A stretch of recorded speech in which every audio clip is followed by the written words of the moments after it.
જય શિવ શંભુ, જય ભોલેનાથ, હર હર મહાદેવ. આજે આપણે શિવરાત્રિના મહિમા વિશેની થોડીક વાત કરશું.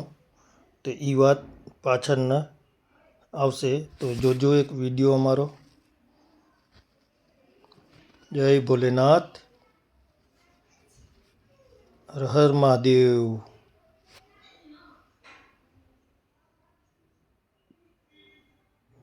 બહુ સુંદર મજાની મૂર્તિ છે શંકર પાર્વતીની. અમે ગયા હતા કાલ રાત્રે દર્શન કરવા માટે. જય ભોલેનાથ, બધાની મનોકામના પૂર્ણ કરજો. હર હર મહાદેવ, જય ભોલેનાથ, ઓમ નમઃ શિવાય. જય માતાજી, જય શ્રી કૃષ્ણ મિત્રો. Welcome back to my YouTube channel. આજે આપણે આવી ગયા છીએ શિવજીના મંદિરે. મહાશિવરાત્રિ છે. તો આ બાજુ ફરાળ ચાલુ હોય છે. જય ભોલેનાથ.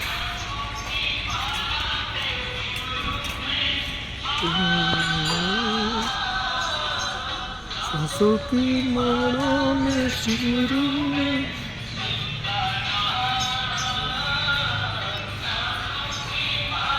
મહાશિવરાત્રિ કેમ ઉજવવામાં આવે છે એની આપણે સ્ટોરી થોડીક સર્ચ કરીને આપણે ભેગી કરી હતી. તો એ સ્ટોરી હું તમારી સમક્ષ આ વિડીયોમાં હું રજૂ કરું છું. તો જોતા રહો અમારા વિડીયો અને સ્ટોરી સાંભળો. સ્ટોરી સાંભળીને કહેજો કે કેવી લાગે છે સ્ટોરી. મહાશિવરાત્રિ એ ભગવાન શિવ અને પાર્વતીના વિવાહની પવિત્ર રાત્રિ છે, જે આધ્યાત્મિક જાગૃતિ માટે વર્ષની સૌથી શ્રેષ્ઠ રાત માનવામાં આવે છે. આ રાત્રે શિવ તત્વ સક્રિય હોય છે, જેના કારણે ધ્યાન, જાગરણ અને પૂજાથી અહંકારનો નાશ થાય છે. પાપ મુક્તિ તથા અદ્ભુત માનસિક શાંતિ મળે છે. આ દિવસે સાચા મનની મનોકામના પૂર્ણ કરનારો અને મોક્ષદાતા માનવામાં આવે છે. મુખ્ય મહત્વ: શિવશક્તિ વિવાહ. આ દિવસે શિવ અને પાર્વતી લગ્ન ગ્રંથિથી જોડાયા હતા. આધ્યાત્મિક જાગરણ. રાત્રે જાગરણ કરવાથી આધ્યાત્મિક શક્તિ અને શાંતિમાં વૃદ્ધિ થાય છે. પવિત્ર ઉપવાસ.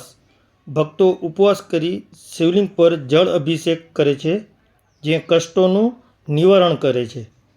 શું કરે છે? કષ્ટોનું નિવારણ કરે છે. શિવ તત્વની સક્રિયતા.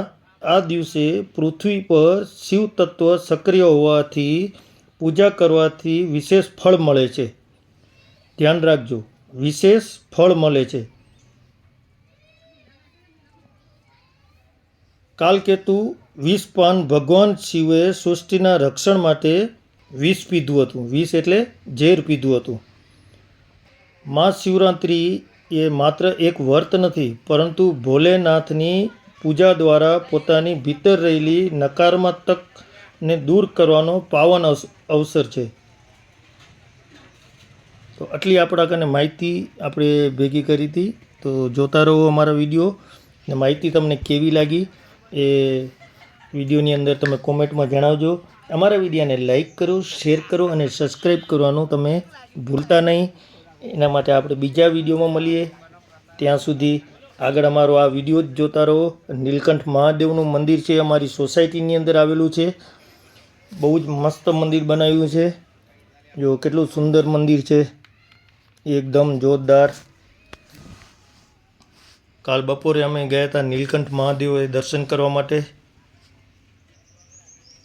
સોસાયટીના આંગણે જ મંદિર આવેલું છે. બહુ સુંદર એવું મંદિર છે.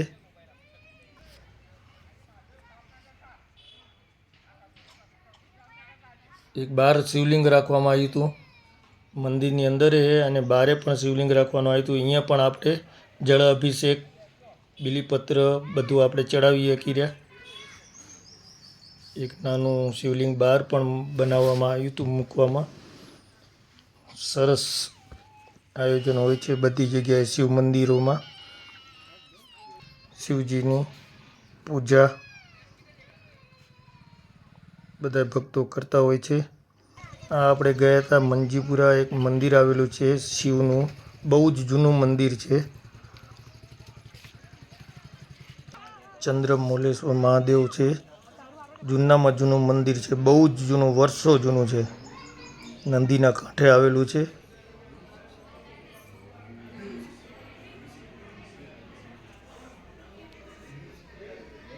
ઓમ નમઃ શિવાય, જય ભોલેનાથ. રાત્રે પણ મંદિરની અંદર એટલું જ ટ્રાફિક હતું, બહુ જ બધા શ્રદ્ધાળુઓ આવ્યા હતા મંદિરે દર્શન કરવા માટે. તે તમે જોઈ શકો છો વિડીયોની અંદર કે કેટલું પબ્લિક છે.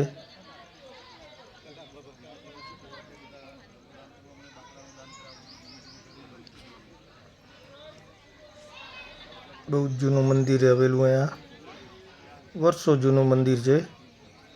તો આપણે ત્યાં કને દર્શન કરવા ગયા કાલ રાત્રે અને દર્શનનો લાવો લીધો. ને પછી થોડીક વાર બેઠા હતા. ત્યાં નદીના કિનારા ઉપર જ આવેલું છે. આ પાછળ નદી છે તે તમે જોઈ શકો છો.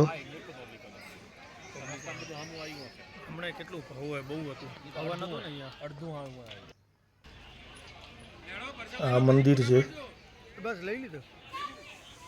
બહારથી મંદિર બતાવું તમને કે બહારથી મંદિર કેવું લાગે છે.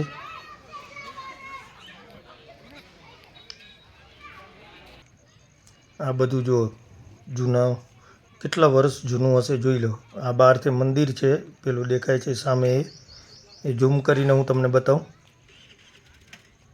ઝૂમ કરીને મંદિર બતાવ્યું, વર્ષો જૂનું મંદિર. ને આપણે વિડીયો દ્વારા તમને દર્શન કરાવું. આ છે રસ્તો.